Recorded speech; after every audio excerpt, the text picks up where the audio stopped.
charges and had those pleaded down to misdemeanors as well. This is routine for her office. The other thing about Kamala Harris's office, even when you go back to the press clippings back in those times, the early 2000s and in the mid 2000s and such, there wasn't a question of her being too hard and, oh, she's tough on crime, what she's doing to folks. The stance with the mantra that she had was she's soft on crime.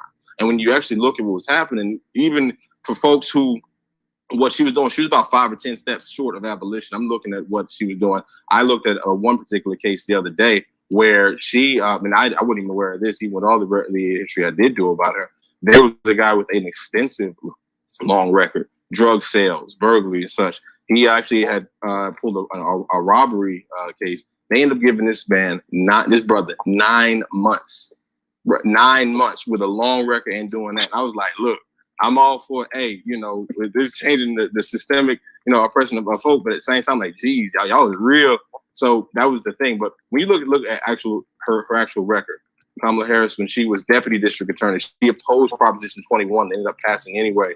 That particular measure increased criminal penalties for crimes that were committed by youth and incorporated many youth offenders into the criminal adult system. She was against that. As deputy DA, she co-founded the coalition to end the exploitation of kids to provide legal and health services to sexually exploited children, including teenage sex workers or prostitutes. When she was a member of the Board of Trustees in San Francisco, she created the first of its kind matches program, which pairs at-risk youth. At-risk is code word for us, but it pairs them with mentors to expose them to art and broaden their horizons. This is the same woman who created for even more serious drug sales. We're talking about crack sales and cocaine. We're talking about a time when you were facing 20 years, black folk facing 20 years for 2 grams of crack. She created something called Back on Track to help drug offenders re-enter society, and also provided vocational training, counseling, parenting services, credit repair as well. And really substantially reduced the recidivism rates for the participants of that particular program. So instead of them actually going to jail, they never got any prison time at all. Instead of that, they went to a workshop where they got all this training, and then were able to once they completed that, they had jobs guaranteed waiting for them. They had repaired credit. She went through her personal Rolodex, calling folk up saying, yo, I got somebody here. Can you give them a job? The recidivism rate, that when you look at the numbers, recidivism rate for people in that program went from 54% to 10%. So this is what this woman was doing. She established the first safe house in San Francisco to get for girls who wanted to escape the sex trade. This is a woman that changed underage women and men from being treated as prostitutes or being treated as criminals, rather, instead of and had them treated as victims instead. This is the same woman that helped found the Center of Youth Wellness, which works to improve and identify health of children exposed to childhood trauma. She particularly worked with a black woman named Dr. Nadine Burke Harris. She's the first black Surgeon General, or actually she's really the first Surgeon General in California, but she also is a black woman. Her specialty is childhood trauma. So when you have black kids in neighborhoods that are, particularly violent, gunshots and such, and then you expect them to go to school and learn, Kamala Harris was saying that's ridiculous. How are they supposed to, when you're dealing with people getting bullets flying and such? So she worked with this other sister, and they were able to go ahead and identify those and find different ways to identify that. Kamala Harris, she created the Bureau of Children's Justice to streamline enforcement of laws that uphold children's rights and pursue policies that improve the lives of children. When she was Attorney General, she created the Division of Recidivism and Reduction and Reentry to reduce the number of repeat offenders. That actual particular institution, rather, they partnered with the Quarter College, and this is really a program that they had created that was really designed to divert young offenders from future criminal behavior through cognitive behavioral intervention and exposure to higher education. So this is what the AKA from Howard was doing when she was in a position of power, unlike what Tulsi Gabbard was capping on stage about, which is completely false. Matter of fact, Kamala Harris created the first commission on peace officer standards and training, certified law enforcement training on both procedural justice and implicit bias. It's the first of its kind in the country. She ain't wait for nobody else to do it. She did it. You know what I'm saying? And so this is just some of the things that, what I like Biggie said, that's just the half of my warpath. Like we ain't even get to like everything that she has done.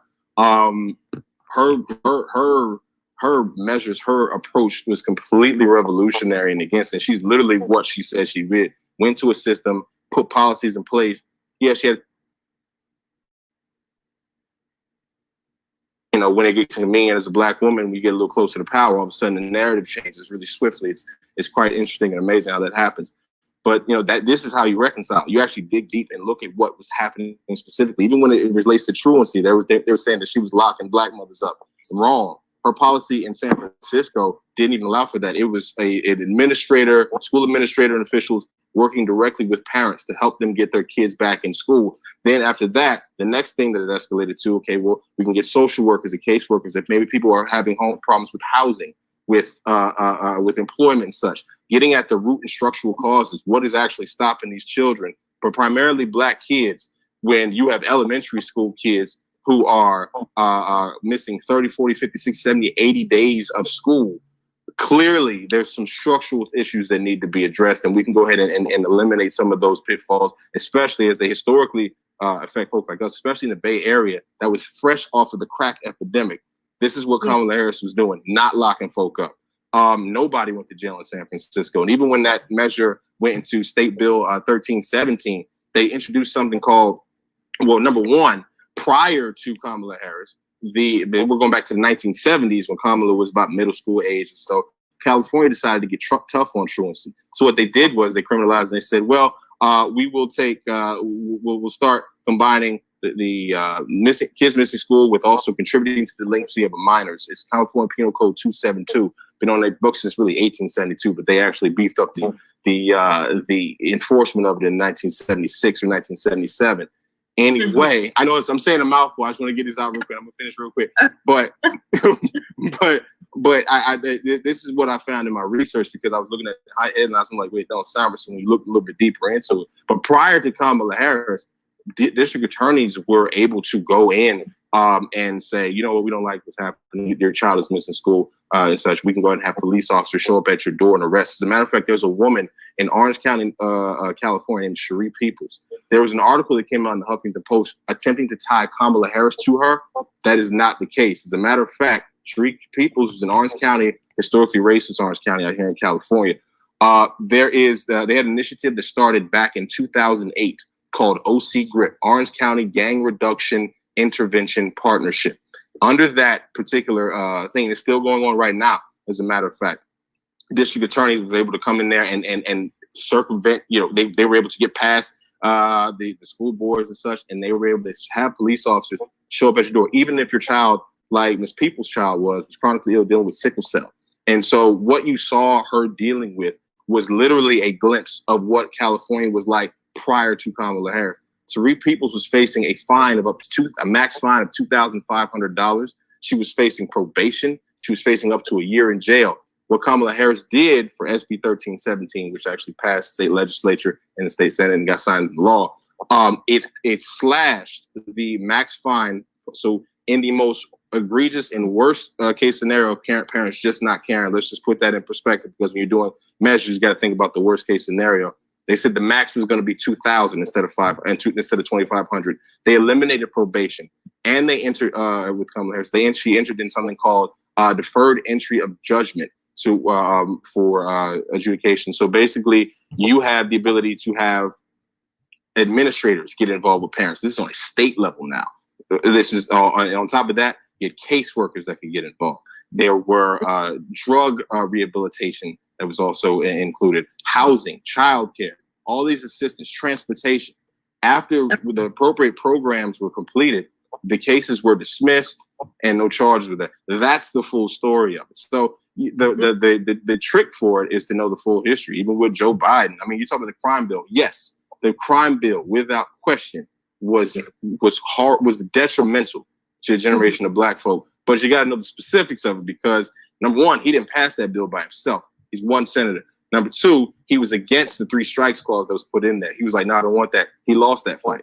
The other part was that it was supported by the CBC and black leaders back then, but also that bill included the Violence Against Women Act, assault weapons ban, pattern and practice investigations of police, drug courts, and community policing. So the way it actually went off the rails or fell into a system was that the state level, when that bill was implemented, into those racist state level systems. That's what happened to a lot of our entire generation of Black men. And so that's the issue that I have with systems. You can have the best intentions, but if you don't put safeguards, if you're not cognizant and aware of how this overall system can detrimentally hurt somebody, you can have the best intentions, put everything, you think you're doing everything right, like Joe Biden did to respond to outlet bracket violence, and then end up hurting people because you don't understand that a system is there to that has to be accounted for. So that's how I reconcile it. Look at the details. Sorry for being so long. It's all right. Thank you for the specifics of it.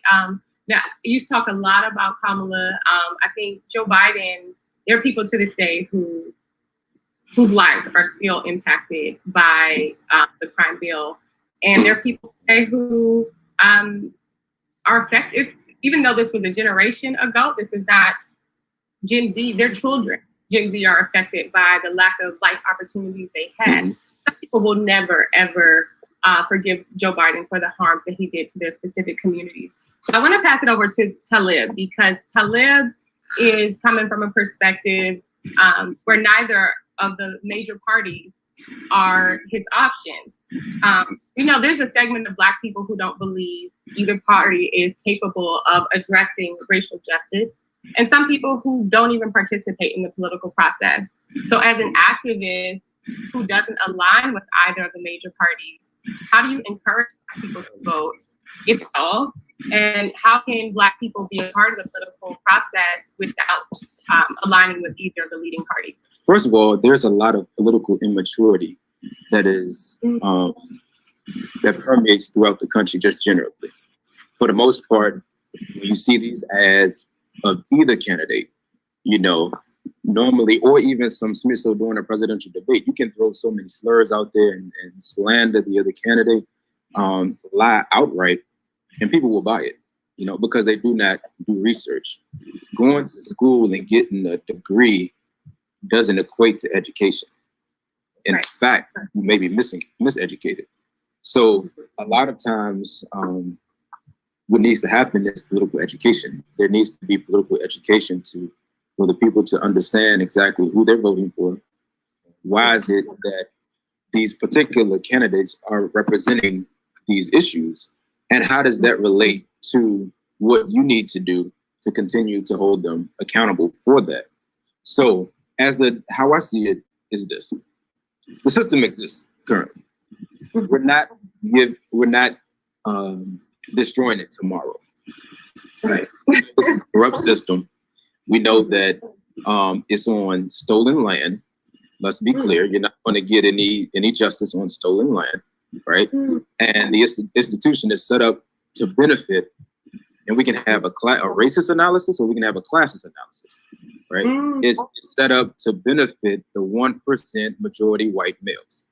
Let's be clear about that. So when voting, you need to look at the representation, or who is running that represents your issues the best. Now, strategically, these candidates, and we've seen this over the course of the history of the United States, candidates will tell you to your face what they will do for you. And then they get in office, somehow they'll forget their phones, they'll misplace their pens, they'll misplace the laptops and the desktops because they have amnesia as to what they promised you. So you can't get upset with the people for not voting. Let's just be clear about that. But I would say that you have to be politically educated with it, and use it to your advantage. If it's issues that you don't, it doesn't resonate with you. So, for instance, with these major two parties, right? They're capitalistic parties, so they get corporate sponsorship, and we know the corporate sponsorships. When you peel back the layers behind that, it's like essentially you're a puppet for them. You add you'll make promises to them, which you want to fulfill for them. They'll pay you, and they'll pay your campaign rather. And then next thing you know, when they get in office, no matter which side of the aisle they're on, like they are representing those interests. And then they may do some little things for like masses of people and all this and that. You can have a clear case study of how we are, or how we were 20 years ago, 30 years ago, 40 years ago, 50, 60, 100, 200. Like you can look at the you can look at the trajectory of how we were starting off when we were kidnapped and brought here to now. Right. Now you have small gains, but I look at it like this. And Sade, you should know, there clearly were queens that were ruling on the continent prior to colonization, right? It's nothing new that a woman is in power. Let's be clear about that. For our people, that's not new. So, you know, but it's new for people who have been erased. Their memory has been erased of history. So now it appears as though these things are great because we haven't seen it in so long. But when you actually have a knowledge of self, you understand exactly, you know, that this isn't new. Now, with that being said, though, the looking at the major parties and how it plays, one of my biggest issues outside of like the view is the foreign policies that tie these two parties together. Because no matter who you have in that office, you know, you still have imperialism. Yeah. You still have the aspect of going into other territories, creating havoc. Let's talk about the blockades and the sanctions on Zimbabwe and Venezuela, right? Let's talk about how you can easily block access to these countries or for them to have certain resources. So you create these issues and then you start pointing at them and say, oh, look, they're going through human rights injustices. Who created the conditions for that to exist? Why is it that you have so many people, so many refugees coming from these countries, Central America, North America, because Mexico is North America, Central America, South America, and some of these other countries, refugees from the continent, Africa, refugees from Syria and Lebanon and all of these places to the United States. What's wrong in their countries that's forcing them here, right? And if you poll them and you ask them, if the United States had, or excuse me, if your native countries had what the United States has access to, would you stay? And they would say yes. Majority of them would say yes. So it's because of the foreign policies of imperialism that's going on, that's driving these people out. And how it directly has a tie to the Black community is this. When you hear about nations such as Iran, North Korea, India is kind of, let's just throw India out, Russia, right? When you hear about those nations as it relates to nuclear weapons, what do you hear the United States say? They shouldn't have it. They're irresponsible. I don't know. Like they need to destroy all this. Mind you, United States ain't going to destroy theirs, right? So, so that's the same logic that they have as it relates to gun control in the Black community. We're irresponsible. We shouldn't have it. You know, you look at what happens when it's in your community. Never mind who manufactures, because Black folks don't manufacture guns, and we're not the distributors of it, and we don't wholesale it. So clearly, it's coming into our community by somebody else. We don't have any vessels.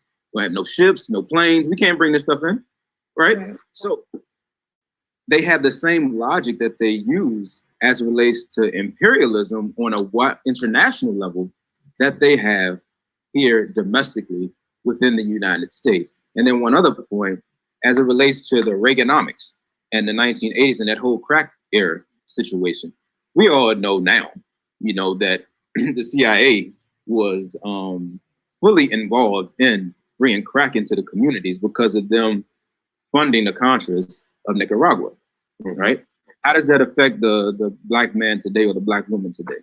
Okay, well, when you have a article, some type of medicine that normally is used in traditional native lands for spiritual practices, and it's extracted and manufactured in such a way that crazy. Gary Webb does a great analysis of this in Dark Alliance, and there's a movie called Kill the Messenger that everybody should watch if you haven't, because it kind of chronicles what happened during this, because he was assassinated based on his research that he did with this. But when you have tested this, to note that typically people with high melanin, namely Black people, can get more attached or more addicted to these particular properties than other people. Then it's okay, cool. So we know we were used to powder cocaine because the rich white folks would do that. Like that's what, if you had some money and you know you would be doing that in a club or whatever, it was nothing, right? But Let's reduce it down to a rock or something that can sell for $2 or whatever, and you can flood the community with that. So now, and look at the pattern of what happened during that time. The 60s, you had the civil rights era. 70s were becoming more militant, right? Because that's when the civil rights era of Martin Luther King merged with the ideology of Black Power and Malcolm X. So then you have the Black Panther Party, right? So this is happening during the 70s. So now you see all these groups busting back against this government and some of these racist policies and these classist policies, you know? So now they're like, okay, well, we need to figure out some way to fund some wars, but also that we can completely interject and intercede in this progression of consciousness with Black folks, you know? So there you have vis-a-vis crack. So it's these type of policies that are still in existence. There was I don't know if it was UCLA or USC, but it was an institution on the West in California that literally did a study on syphilis. Now we knew about the syphilis experiment, Tuskegee and all that. We're talking about modernly in the 2010s, where they did a syphilis experiment on Guatemalans, right? Didn't tell them, but just injected them with syphilis. So now, so you have these type of, and then also over there, you had where young Black kids, and I think it may have been Latino kids as well, that they would use exhaust fumes and pump into their nostrils to see how they test against pollution. Now, when you're sending a contract to a parent that may either be illiterate or didn't graduate or is unable to have what we call in the law informed consent with what they're signing, and you say, "Oh, I'm gonna give you $200. I'm gonna give you $500. All right, sign me up for that. Let me get that. Let me get that. My child only got to breathe some air. Cool." They don't know the depthness of what's going on. You know, this is the system that you're asking Black people to be a part of.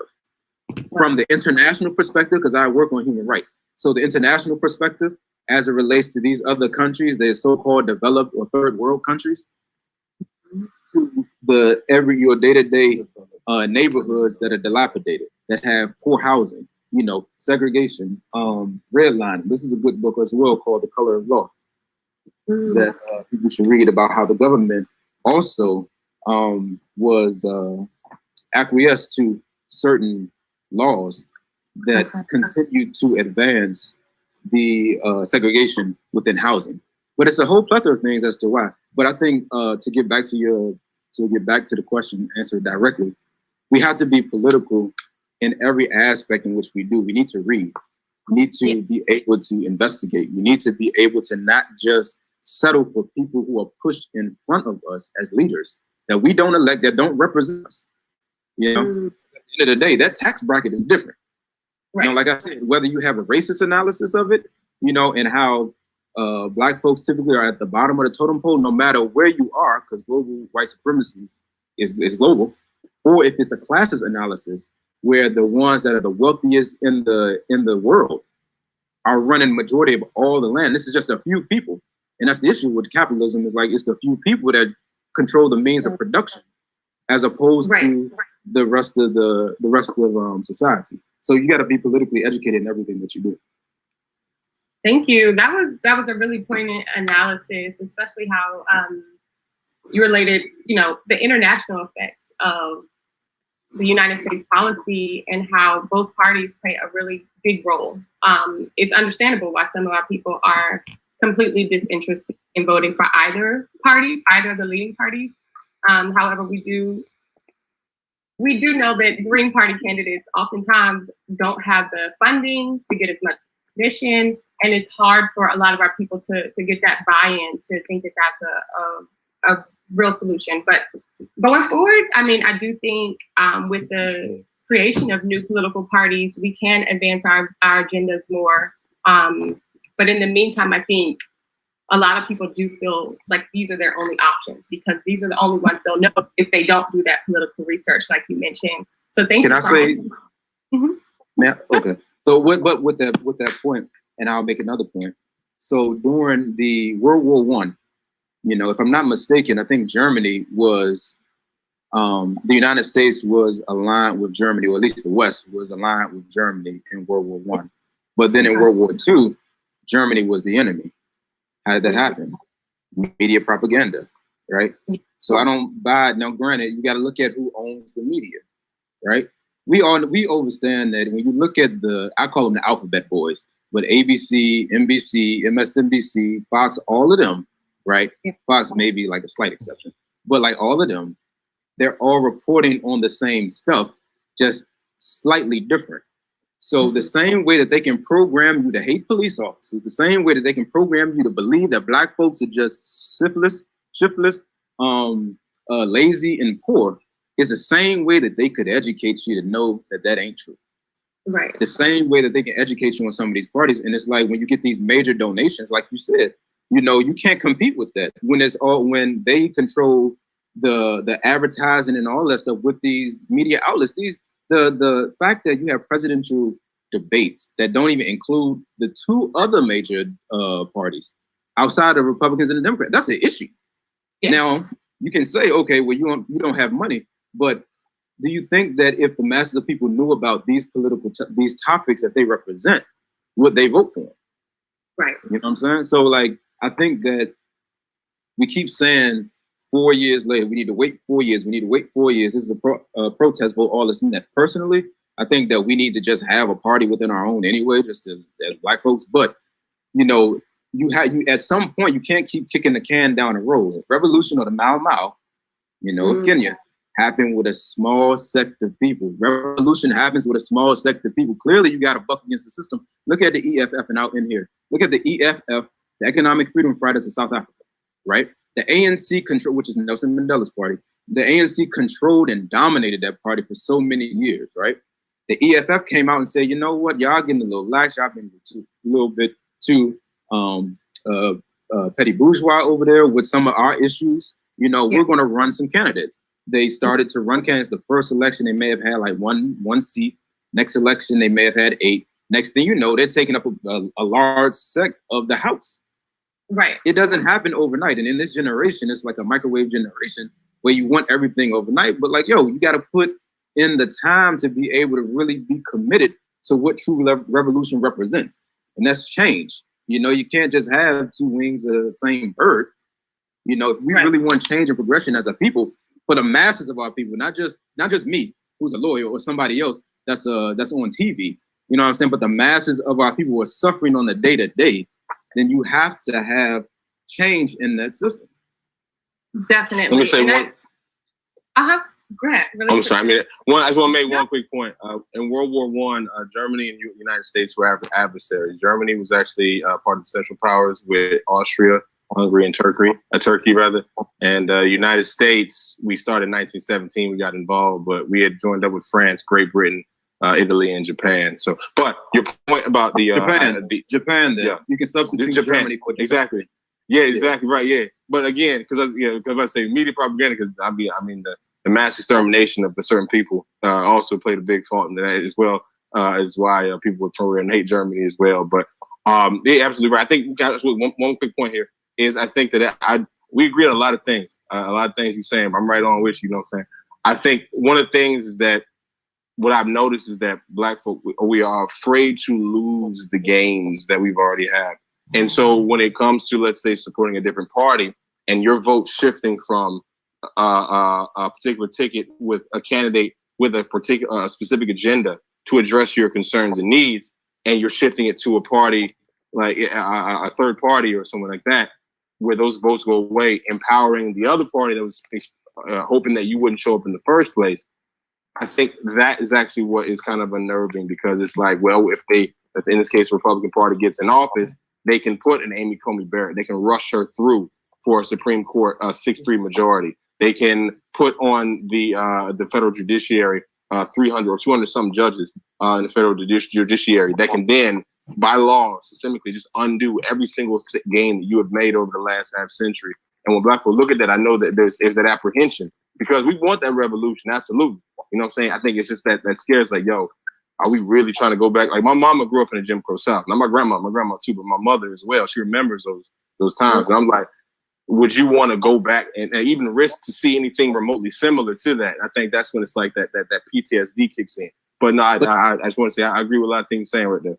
No, facts. And the issue that I have, and I completely understand exactly what you're talking about, and that is going to be the biggest hang up for us as a people. Because if you think, and I like to just draw analogies to some other places, but just think about the Haitian Revolution, for instance, right? Okay. And we know that in the Haitian Revolution, you know, you had to put your hand on this knife and say, look, yo, like there's no going, do you want freedom or not? And freedom is going to cost land. You had to burn the land and just kill whoever you had to kill. Now, in this instance, I'm talking about political stuff. So at some point in time, you have to sacrifice in order to get there. There is no progress without sacrifice. And I feel like, and to your point, brother, like we are so tied into the trinkets of what we already have. I highly doubt that Black folks really just want to sit back and allow the segregation to come back. Well, to allow the Jim Crow South to happen. Like there will be a lot of destruction and death before that happens. Like we're more political, I think, now than we were back then, in the sense that Philosophy Day, if you were told to sit at the back of a bus, would you do it? No, I would not. There we go. That's a classic example right there. Like nobody's going to take that. You know, you're going to fight against. You want to fight against it, and especially if you're looking at these youth today, you know, they're not going to just sit back and allow some stuff to roll. Maybe the older generation would be disenchanted with it. Ours is kind of like the in between type. Like, you know, we're now in our careers, so it's kind of like, do you want to sacrifice that? But these youth right here, the ones that I mentor, ain't going for that. And that's a lot, and that makes up a majority of our people. So I think that we have to come to a point eventually where it's just like, you know what, we got to do what we need to do in order for us to have a true advancement as a collective, not just individually, but as a collective. So that's just going to have to come with sacrifice. Definitely. And I think I'm really grateful for this dialogue that y'all are having, because I'm seeing a lot of similarities in your viewpoints.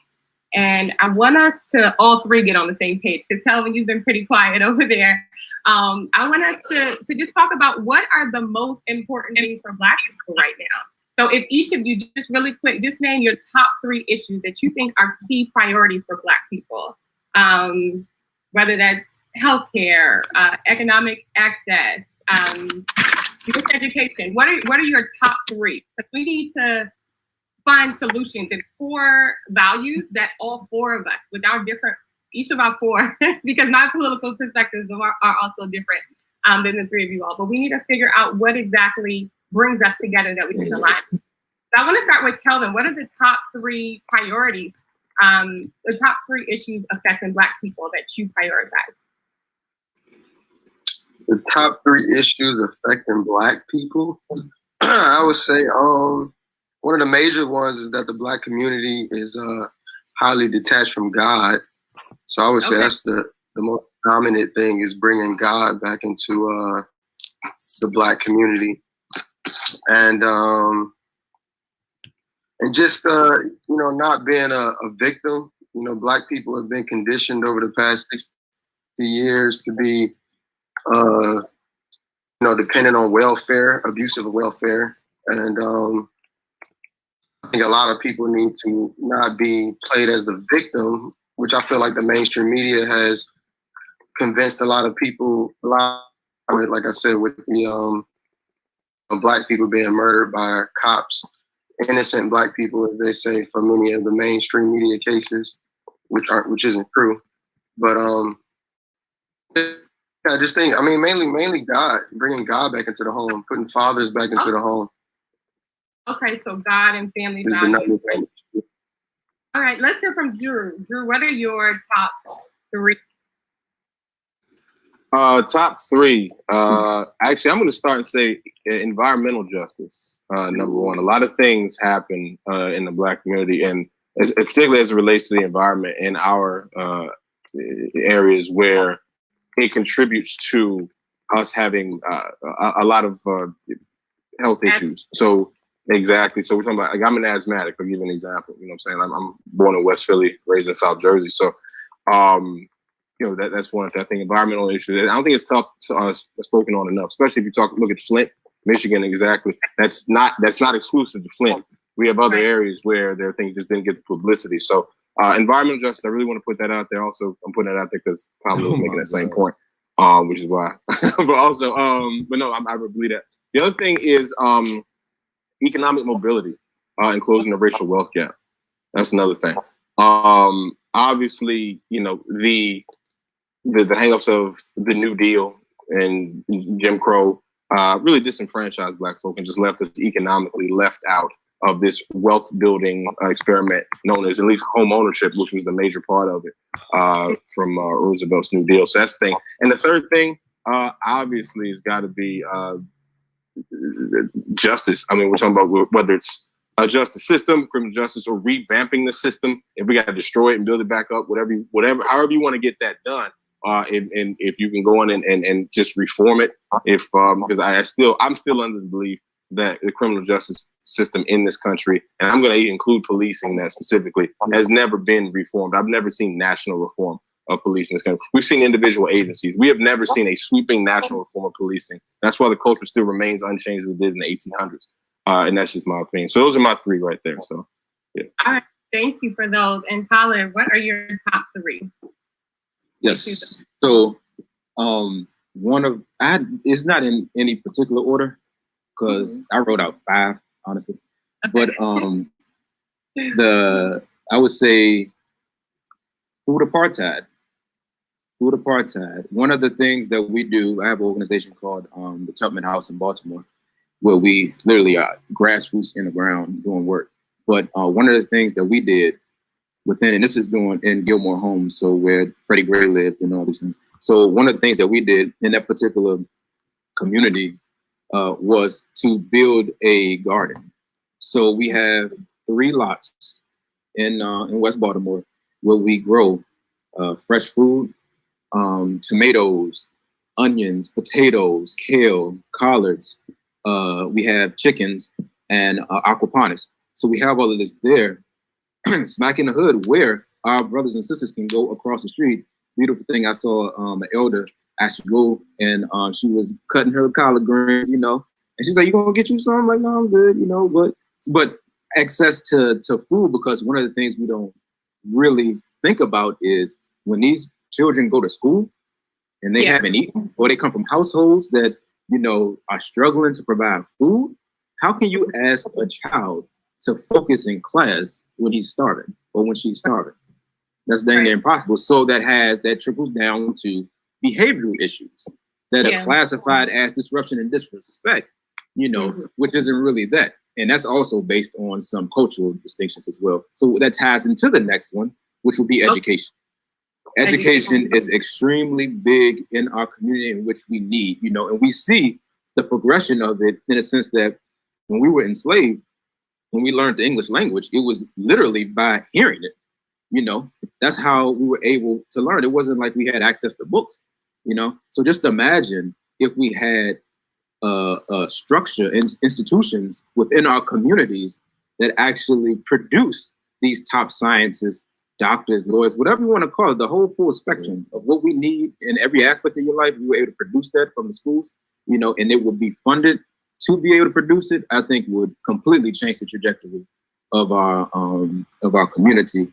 And then the last one I would say, and it goes kind of what I was saying, is the jobs, economics, and being able to produce jobs. But I also will put healthcare in there too. And the reason being, with jobs, I would say not necessarily providing jobs per se. Like provide jobs, yes, but I am a true believer in Kuti Chakalia, which is self-determination, and us being able to build our own stuff and build our own, make our own jobs, employ our own, because these are what the top corporations do. They get assistance from the government in certain aspects, which is tax benefits, and things like that. Also, way back when they had the Homestead Act, when all those Europeans were going west, they did that for free, and they would get free land grants. So if we're talking about really giving away free programs, they've been doing that since they got here. But I think that by us being able to receive certain funds to build our own structures and institutions, you'll get a Tulsa, a Black Wall Street, both in Tulsa and North Carolina and New York. You'll get that. So it's not necessarily, and that was the whole movement of integration anyway, per the leaders' own mouths, is that they wanted the resources, not necessarily, they wanted access to the resources. They saw one community had it, and we wanted access to it. But once again, just like how the immigrants that come here, if you ask them that same question about if their country had those things that America has, would you stay there? if Black folks had the resources that we need to be able to survive and thrive, would we really be begging for jobs? I think that's a powerful point. And that's one through line I'm seeing with all three of you. All three of your points of your priority issues is economic access. Kelvin, from your perspective, Black people are too needy. That's your perspective, based on the false beliefs that more Black people are on welfare, which is actually disproven. But Drew, you also mentioned economic access, and so did you, Talib. Given that we have a new administration in power. I didn't say that people are more on welfare. You said that, what exactly? You said false belief. What no, I said a lot of Black people abuse welfare. Okay. All right. So we'll we'll just stick to the understanding that we all have a deep concern about economic access for Black people, right? Can we agree on that? That's right. So economics and Black people. So with that as something we all align on, how can we hold the new administration accountable to addressing something that we need very desperately in our community? How exactly can we push strategies, regardless of our party affiliation? Like, what can we do in our different political realms to advocate for what's most important for Black people, in our opinion? Well, if you don't mind, I'll start off real quick. I'll say this. It's the first step is making sure that you are electing people who are willing to be held accountable in the first place. That's number one. And you understand that based on what they've done in their record. You know, and so that's another reason why I'm confident in this Biden-Harris ticket, particularly Kamala Harris, is because she's come from a situation, or at least a background, where she's had to be held accountable for certain things, especially back in 2004 when David Hill, 21-year-old brother, murdered a police officer out there in San Francisco, cold blood with an AK-47. State senators, U.S. senators, police rank and file, police unions, everybody was on her head about, seek the death penalty. Kamala Harris looked at everybody in the face. She's the first Black district attorney in the state's 154-year history and said, no, I'm not going to do it. The death penalty, it disproportionately affects Black and brown people. It is too absolute, and it is not, we don't have enough. She's like, I'm not going to do it. My answer is final. No, she did that. They told her career was about to be over. They said, because that was when you rise to a certain level and they remind you that you're still Negro. And we understand how we all get to certain levels where you may have ascended and you feel a little good about yourself and you get that little reality check. That was hers, and that would shape the rest of her career. But the thing that I think that you have to do is, number one, make sure you have folk who have been tested and been held accountable for decisions as unpopular as some of them may have been. The other thing is make sure you have other people who are going to hold them accountable being elected as well. Right now in Georgia, there is a Senate runoff race between Reverend Raphael Warnock and John Ossoff as well. These are two people who will be representing the United States Senate from Georgia. These would be two people instrumental in getting legislation passed that will really ignore or it removes any excuses saying we couldn't get this done. We can get things like the George Floyd Justice and Policing Act of 2020 that bans chokeholds, bans no-knock warrants, eliminates qualified immunity for police officers, mandates body cameras. We can get that passed when they're in. The excuses are gone if they're there. So you can get legislation passed for the Racial and Ethnic Disparities Task Force Act that makes sure that it makes sure that the inequities historic inequities in Black and brown communities, as far as healthcare is concerned, are addressed when these COVID responses are sent out. So make sure that data on patient outcomes, including the hospitalization, ventilation, mortality that's disaggregated by race and ethnicity, need to get recommendations for the identification of communities that have higher levels of racial and ethnic disparities in COVID-19 infection. We know that COVID-19 disproportionately affects folks that look like people on this panel. Right. And so we want to make sure we're addressing things appropriately, not a one-size-fits-all, to borrow words from Kamala Harris. The other thing we want to make sure that we do to hold people accountable is to stay engaged. And people these folk got to understand, J. Cole said, like, them socks be on your heels. And let them know we on your heels. Like, if you're not doing what you're supposed to do, we're going to get you out of there. We're going to get some other folk because we got a lot of young, hungry minds that are ready to step in and have who are trained and ready to do it. So that's just my suggestion, as opposed to making sure that we get stuff right, remove the excuses, and let's move forward. Okay, Kelvin, I want to go to you next. What do you think we should do in terms of how we can hold the new administration accountable, especially as someone who didn't support this current administration that's coming in? What do you think you can do? What power do you still have to push the new administration to be accountable to Black people? When you say the new administration, you're referring to Biden, or you're just referring to whoever wins? Biden Harris, yeah. The current elect. Well, he's not presidential elect yet. That's just mainstream media projecting that he's presidential elect. Interesting. So in the event that he becomes the president, how do you use your power as an advocate to hold the new administration accountable to Black people and our interests? You said, how do I use my power? Yeah, how do you plan to? I mean, I know you're not going to give up just because we have a new president in power. What do you do differently? What are you going to do to still advocate for the interests of our people? Well, you know, like I said, my main thing is just helping bring people closer to God, and everything righteous and good falls under that. So once we get, you know, people closer to God, then everything else righteous for our people and just humans in general, you know, will all fall into balance. So, I mean, yeah, that's pretty that's pretty much it. I mean, and you know, the laws of the political movement, you know, the Bible says to obey righteous laws of the land. So it's important to just ensure that we have, you know, righteous laws the best that we can. You know, if we can make all our laws righteous in this country, that would be amazing. But, you know, we've yet to see that day. So, I mean, that would be the goal, regardless of, you know, whether it's, you know, Republican red, Democrat blue, Trump, whatever. You know, my main thing is just what's right and what's righteous for humans.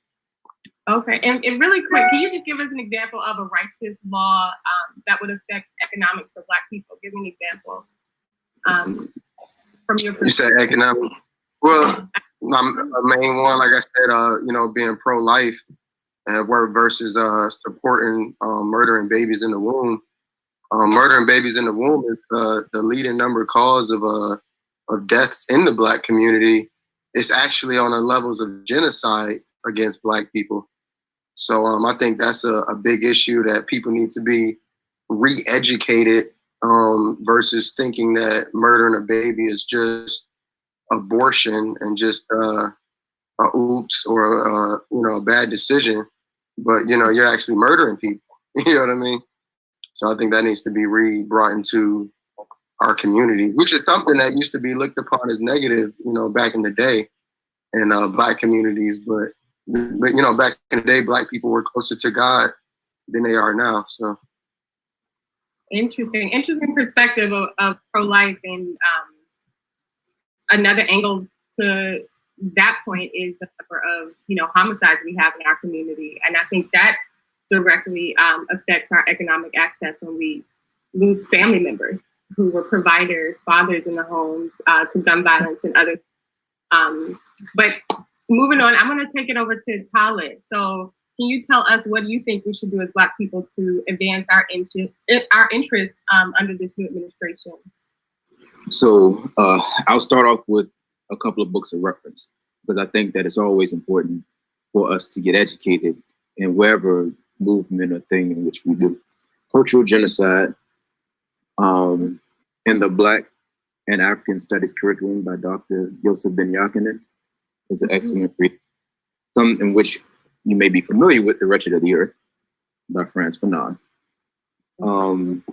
Unity and Struggle, one of my favorites, Emil Cabral, revolutionary out of Guinea-Bissau and Cape Verde. And then Black Skin, White Mask by Frantz Fanon. Okay. So one of the things that we need to do, or the first thing I believe, is to just be well educated in whatever aspect in which we go. Fred Hampton once said, Chairman Fred from the Black Panther Party, there is no liberation without education.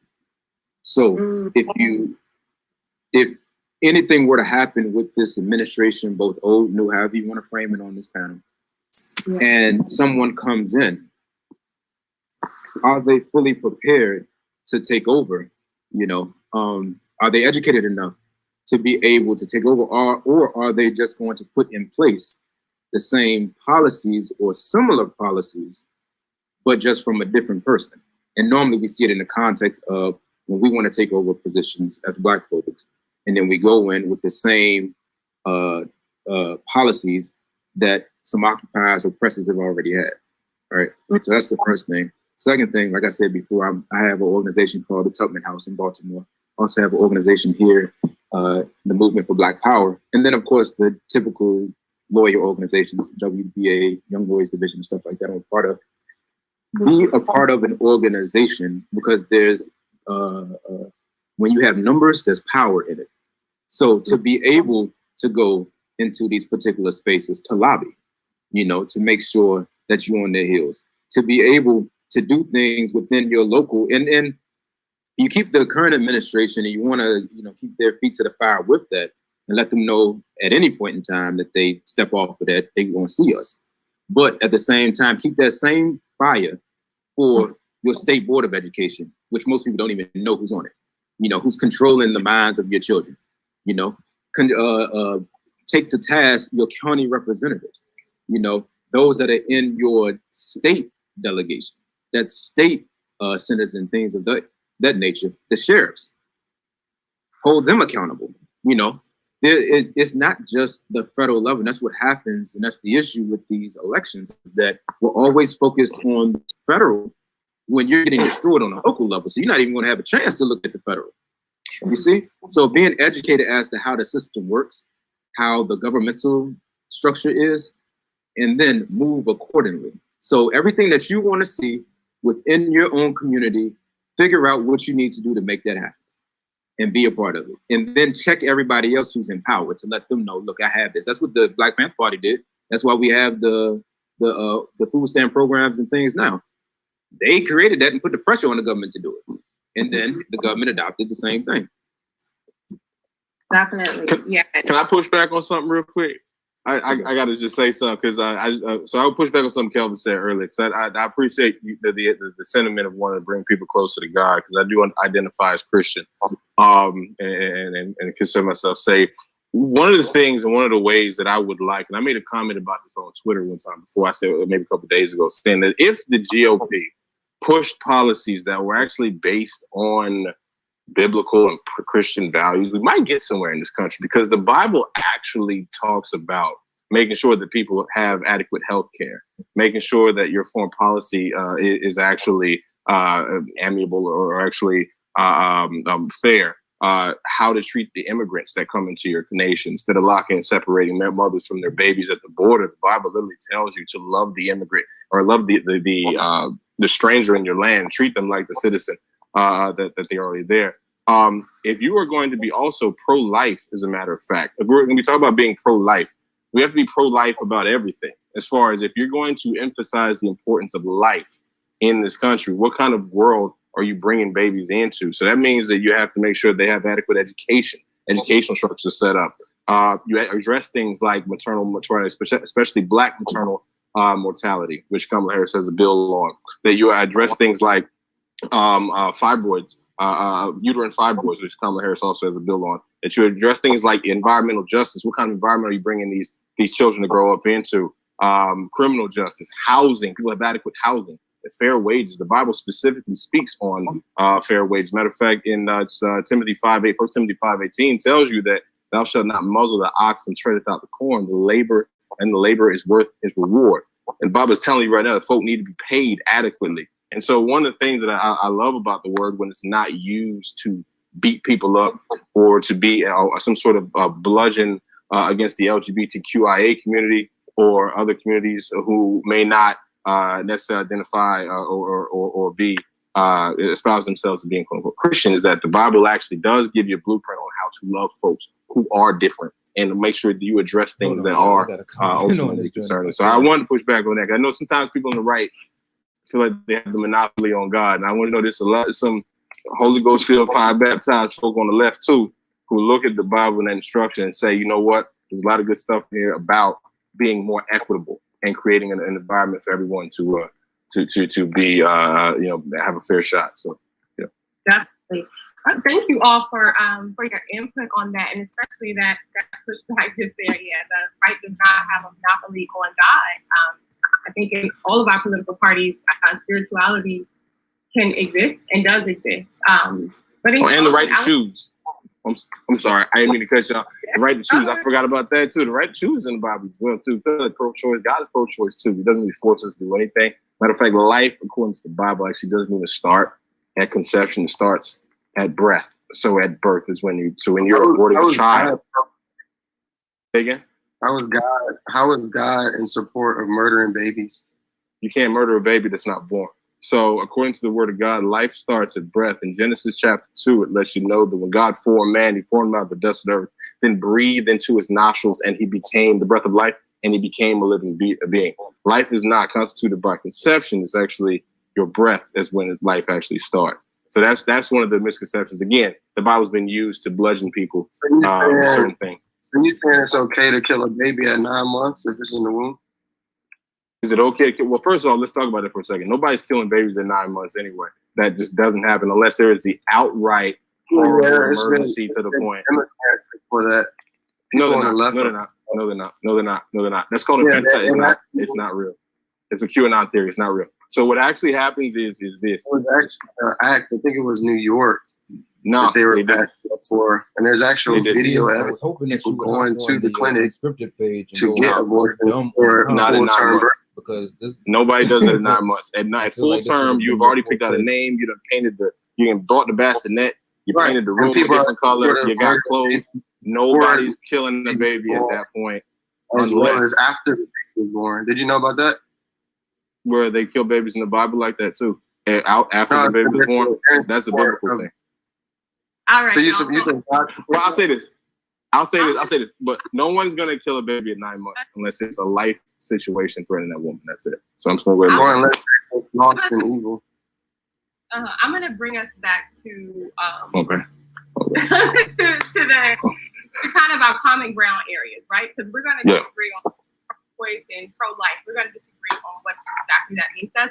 But in terms of what we can agree on, and I know we're a little bit over time, so I want this to be our final, question, unless you guys have more time. But I want to respect your time. So we all, in each of your priority points, and also in my personal, economic access for Black people is key and critical to our advancement in this country and our ability to thrive and to not be dependent on the government. Right? We have these parties and we have these relationships with them, oftentimes going to them at a disadvantage because we don't have the economic power that other communities have. So in terms of our economic access, there's a lot of repair that this country has, that this country owes Black people for 400 years of slavery. We just met the 400th anniversary of the first slave ships brought to this country.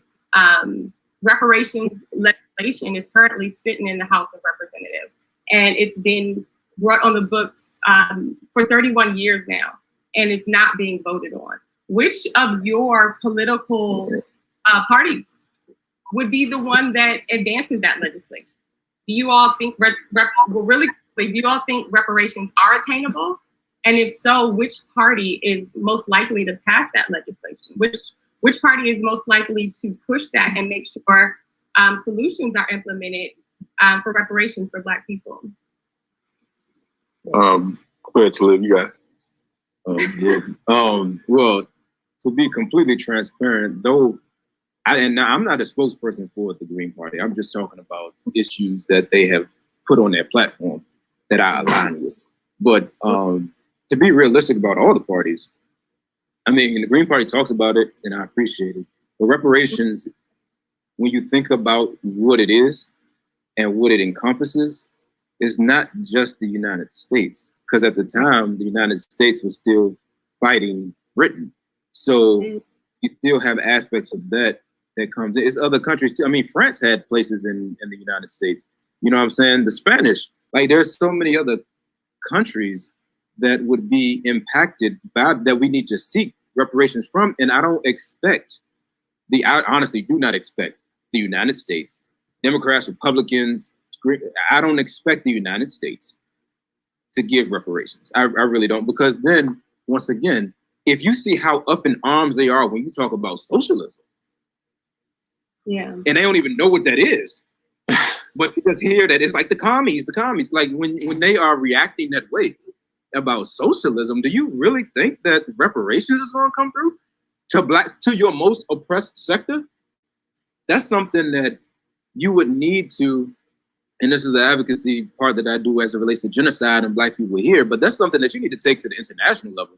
The United States can't police itself, and I don't honestly see. They may have been, and you know, I give thanks to the Senator Jackson Lee for proposing it, and John Conyers, but like I don't foresee the makeup of this country giving reparations to Black folks.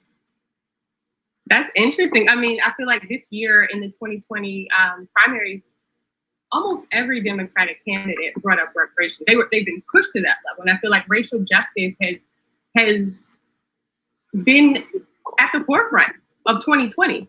We've seen corporations come out and say Black Lives Matter, and not that is something for us to stand on, right? Because we know corporations are going to flip flop for their profits, right? But this racial justice won this election, right? People out of their house in the middle of a pandemic to protest that have never done it before. People who haven't protested since the 60s, the Gen Z, children who've never had to protest have come out and stood up for racial justice. I think differently on that. I think we do have an opportunity to push for reparations. But I want to hear from Kelvin, and then over to Drew about reparations. Kelvin, do you even think reparations are attainable? I think they're attainable. I mean, I think the left would try to figure out some way to do it, but I don't think it's needed. I think it's completely foolish that a lot of Black people today are, basically begging for reparations to get paid for something, Black people, centuries ago had to suffer from, and no Black person today in America has had to suffer from any of that.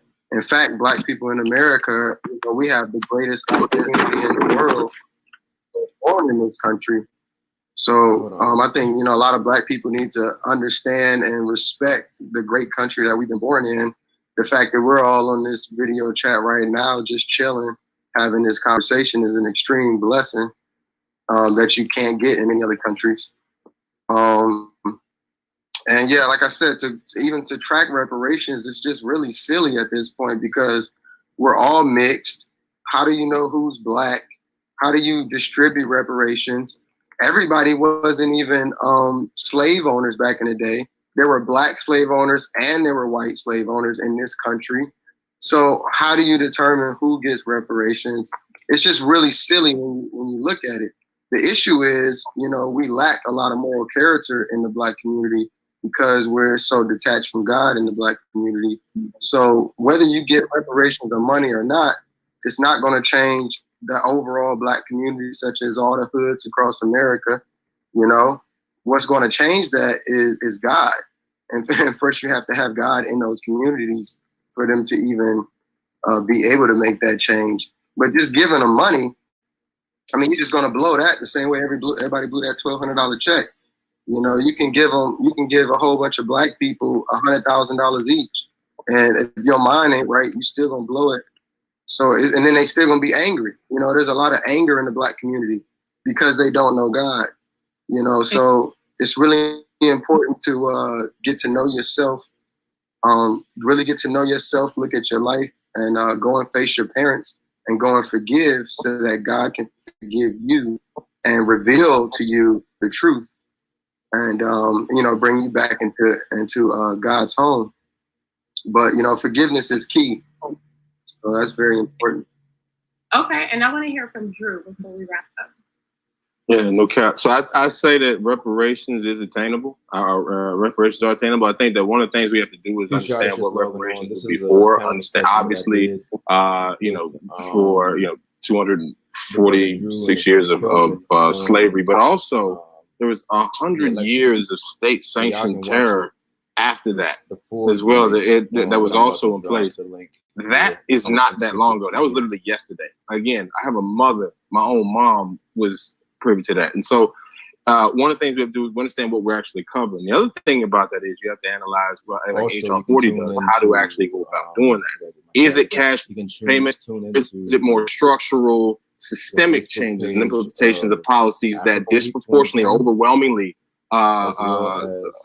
actually benefit Black people in this country? For instance, I'm of the idea that if reparations is just going to be cash payments and that's it, it's undoing everything, because people talk about economic base, but if you don't get rid of these systemic issues that we have, these systems that are working, these institutions that work against you, you're just going to be facing the same oppression in a flyer outfit. You know what I'm saying? So if you pull me over, if the police profile me, you know what I'm saying? I'm gonna be wearing Gucci. I'm be dripping. But it's the same situation. Instances are working against us. We can talk about institution. Oh yeah, no, absolutely, no.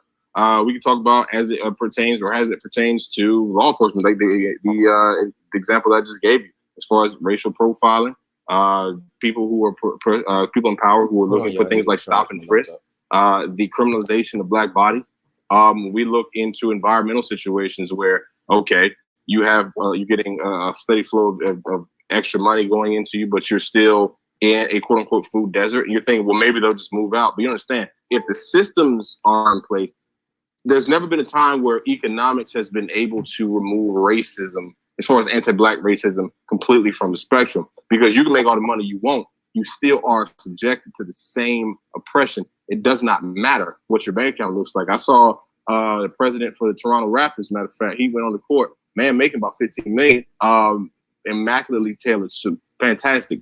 Watch was ridiculous. Haircut, fresh fade, all that. The entire getup was probably was worth more than the cop that harassed him makes in probably 3 months. You get what I'm saying? So it's that. But the other thing I want to mention is that I'm of the belief that it has to be structural. You got to be putting things in place to where you are eliminating student loans for certain folks. You are creating policy that will overwhelmingly affect us. So you're talking about putting healthcare policy in there that makes sure that African Americans are overwhelmingly covered, such as like expanding the ACA and then introducing a public option. If you are going to make sure that education, so households that make less than $125,000, that they're able to go to college for free, that you're able to eliminate the student debt for people who are making less, eliminate $10,000 of the student debt for people who are making less than $125,000 or $50,000, or $50,000 student being eliminated, things like that. So those are the examples that you actually see. Have to pay for other people's school. I'll tell you why, because we already do. Matter of fact, reparations is a common theme in America. As a matter of fact, after the slave owners lost slaves, the slave owners received reparations for those lost slaves. So we do all the time. We give reparations for a number of different institutions in this country. So again, I'm not of the mindset that everybody should get a check. If anybody's going to get cash payments, in my opinion, it should be the elders, the people who actually went through Jim Crow, and just take care of those. Take care of my mama first. Give me, able-bodied young man, policy that I can build on. It helps me with home ownership. It helps me build wealth in that regard, because I got the time left in my life to benefit from that. But I feel like the older folks should get priority when it comes to cash. That's my personal opinion on it. So, but yeah, that's really interesting. I think that's a really important component of this current legislation, HR 40, is determining who, what, where, when, and how reparations will even happen. And that's all the legislation is for, is to determine and to figure out proposals for what could happen. So, I think in each of your lanes and each of your political perspective, you still have power, regardless of who's elected president. For some of us who aren't decided that we have a new president yet, regardless of who's in power, we have our individual power to impact policy and to impact things that happen in our community. So I want to thank you all for being a part of today's conversation. I thank you so much for your time and your energy and your openness and willingness to share your perspective. I hope you all, were fed and nourished by each other's perspectives and encouraged to keep advocating and fighting for our people. So I thank you all. And if you have any final thoughts, here's your time. Thank you for the platform again. Right. Oh, my bad. Yeah, thank you for the platform again. You brothers, I appreciate the build. You know what I'm saying? Like, no matter what our perspective, political ideologies and philosophies are, we do have the same objective and goal for our people. You know what I'm saying? And that's what we're advocating for, just in a different methodology and different way. So long as we can unite and come together based on that, I'm willing to build with whoever. So hey, look, echo the same sentiments, and look, it's we have a very promising administration that'll be coming in. So I'm looking very hopeful, especially with someone who comes from the situation and perspective that I'm familiar with, that Philosophy is familiar with, as far as especially the HBCU perspective, and seeing the full a broad spectrum of Blackness and how our different issues are exemplified. And so I'm looking, I'm feeling very, very encouraged just from what I know. Oh yeah, follow me on Twitter and Instagram, by the way.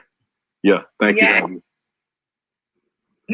And I just say, like I said, get to know yourself, face your parents, your mother, your dad, like go, sit down, talk to them one-on-one, and just let them know that you forgive them if you need to. I would assume that y'all might need to, so I'm just throwing it out there. But forgiveness is key. Only when you forgive will God forgive you and reveal himself to you. So I love y'all. I love all of y'all. And, God bless. God bless. I appreciate you all. Thank you. I want to thank you all for being a part of today's unscripted conversation. I hope you are able to connect, acknowledge, and challenge each other's belief systems in order to better serve our community. Please continue to have these conversations with your family, in your communities, and in your network. And be sure to tune in for the next episode of Unscripted Conversations. Bye.